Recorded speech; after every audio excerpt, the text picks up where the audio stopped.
Welcome to this first segment in a series of PowerPoint Skills Development presentations. This series begins with introductory skill development for the beginner and moves towards advanced skill development. At the end of this series, you should be able to create professional-looking PowerPoint presentations for school or work. So, is this the right place for you to start? This presentation is intended to provide an introduction to very basic PowerPoint skills for students, faculty, and HR professionals who have not used PowerPoint in the past. At the end of this presentation, you should be able to identify slides needed for a standard framework, identify and add 4 basic slide layouts, select pre-existing designs and apply them to all your slides, change the color scheme, change the fonts on your slides, and create duplicate slides. If you already know how to do these things, you need to move on to the next presentation in the series. However, if you don't know how to do these things, let's get started. When I start the development of a presentation, I like to add at least 4 basic slide layouts. The layout is how the information is placed on the slide. These include the title slide, section header, a to-content slide, and a text and content slide. Most presentations begin with a title slide and a presentation overview. Then they end with a summary or conclusion of some type and a final slide to signal the end of the presentation or what to do next. In the body of the presentation, I typically include a section header for each of the items in the overview slide. This is a great way to make sure that you've discussed each one of the points that you intended to discuss. Within the sections of the presentation, I usually include the to-content slide and the text and content slide. However, because I try to include relevant graphics, the to-content slide is more prevalent for me. I use the text and content slide when I'm working with larger amounts of text, such as a reference slide, but keep in mind that a lot of text is not appropriate to a presentation. However, you can narrate this additional information, but you should only have one major idea per slide. Although I use these 4 slides the most, with some experience you may find that a different combination of slides works best for you. Let's create the 4 basic slides to begin building our presentation. When you open the presentation, a blank title slide appears. You can also see it in the left-hand window here. This is the slide view. You also have the option of the outline view, but I prefer working in the slide view. I like the way I can see the holistic perspective of how the presentation is going to flow. To add a new slide, go up to the Home tab. Here's the Home tab. Select New Slide. This is the title and content slide. You can also change the layout by selecting the slide, come to Layout, and you can select Section Header or To-Content Slide. Let's go ahead and add a section header, and then we'll add the To-Content slide and a title and content slide.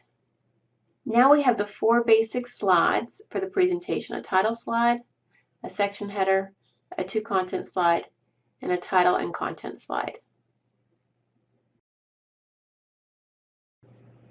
Once you have the 4 basic slides created, you can add a design. The design of each of these slides may vary slightly in the different slide layouts. Having all 4 base slides visible at the same time while trying out different designs allows you to see what each of these designs will look like in the various layouts. To add designs, select the Design tab at the top. You can see the top bar here has all the different designs. If you select the down arrow here, you'll see all the different designs available. Select one and it should apply to all at the same time.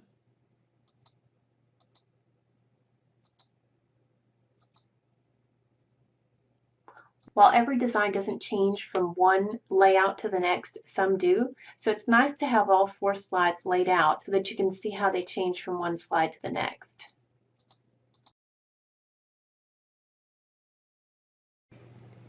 You should not simply select a basic design without tweaking it unless you're really pressed for time, especially the distinctive ones. This is because most viewers have seen many of the PowerPoint presentations, and if you use a design that it's very recognizable or distinctive, it will detract from your content. A very simple way to tweak your presentation is to change the color scheme. To change the color scheme, Click on the arrow, it's a drop-down menu again, and you can try out the different colors. Just a small tweak and it really makes a big difference. You can try out a variety of colors and choose the one that best fits the occasion of your presentation. You can also make changes to your font theme, color, and size to customize the presentation a bit more. Working with fonts in Microsoft PowerPoint is similar to working with fonts in a Word document. Simply select the slide that you'd like to go to and change the font.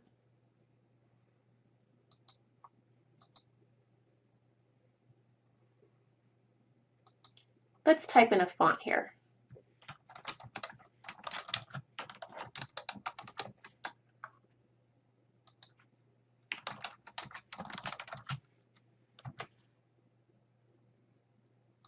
Now let's go up to the Design view and Fonts, and you can see we can change the fonts. And they'll both change at the same time. To change the color on the font, simply go to the Home key, highlight the text, and select a different color. You should be careful not to select a red or a green color for the fonts because individuals who are color deficient, these are the two colors that most people have difficulty with. So try and stay away from those two colors. The smallest sized font should not be smaller than 28 points. This is for the viewer to be able to read it from a distance. Let's check the size of this font. Here's 20 and 46. All right, so let's change this to 28. And let's make the section header a little bit bigger. When selecting a font style, be sure to select a font that's easy to read over one that's more fancy.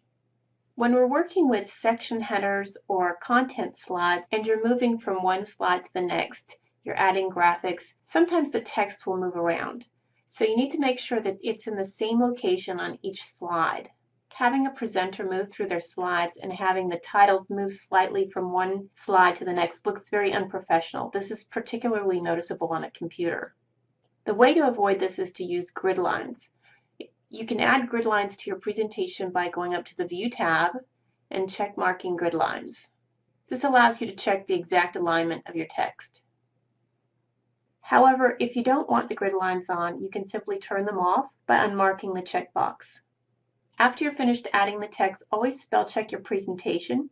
To spell check, go to the top middle Review tab and click spell check, just like in a Word document. Sometimes when you're typing in a PowerPoint, the font size will change to accommodate the amount of text that you're including. Be sure to scroll through your presentation and check the size of your text for consistency. However, if you find that one of the slides has too much information on it and the text is smaller than 28 points, then you should consider splitting this information between two different slides. After being a little creative, you may come up with a nice design for the 4 base slides that you'd like to use throughout your presentation. You can move these slides to the bottom of your presentation and duplicate them as needed. To do this, go to the slide view and select the slide that you would like to duplicate. Right-click and select Duplicate Slide. As you can see, a duplicate slide has been made. To move the duplicate slide into position in the slide view, simply select the right mouse button, hold it down while dragging the slide to the appropriate place in the presentation. To keep the presentation organized and to separate the master slides from the presentation, use a section divider. This allows you to bracket information and hide the slides you're not working with. Select the first slide in the group and then right-click and add section. To rename the section, right-click on the section break, select Rename Section, type in the new section name.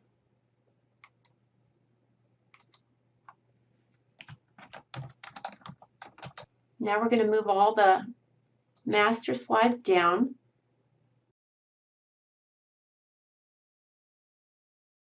Add another section. Right-click, rename, master slides. At the top here is where your presentation goes. You can duplicate these slides and move them up as you're using them. Now you can collapse this group to get it out of the way while you're working on the rest of the presentation. All right, so let's review. In this presentation, we discussed and demonstrated some very basic PowerPoint skills needed by students and faculty to create projects. You should now have the knowledge and skills to create a basic presentation with a standard framework of 4 base slides. You should be able to select and modify the design, the color scheme, and the fonts. Finally, you should be able to duplicate slide formats to ensure a consistent layout of your content. Please let me know if you have any questions about creating a basic presentation with Microsoft PowerPoint. The next segment in this series will demonstrate how to insert and modify graphics to create a custom background or to enhance your presentation's content.